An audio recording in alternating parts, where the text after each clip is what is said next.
Мен Ибрагим Али Тыныштығұлы, 19 жастамын, қазіргі уақытта студентпін. Қазіргі таңда кәсіпкермін, садақ ату спортының аға жаттықтырушымын. Кәсібімді неден бастағанда ол Түркия еліне жарысқа барған кезде, сол жақта үлкен залды көріп, осындай залды біздің қалада ашу ойға келді.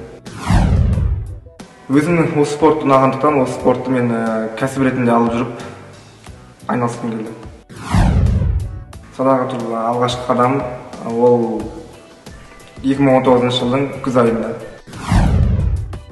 Былтыр күз айында осындай еңбек бағдарламасы бойынша жас кәсіпкер жобасын оқып, 505 мың теңгелік грант жеңіп алып, осы кәсіпті аштым. Табыс адам негізінен көбірек кітап оқу керек, және де қасындағыларына мейірімді және қаталды болу керек.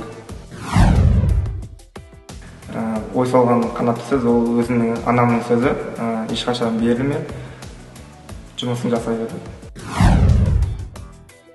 16 жастағы Алиге кеңесім. Мен 16 жасымда колледж оқыдым, ол кезде сабақтан көп қалатындым, сабақтан көп қалмауды тіледім. Айына 10 миллион теңге айналым.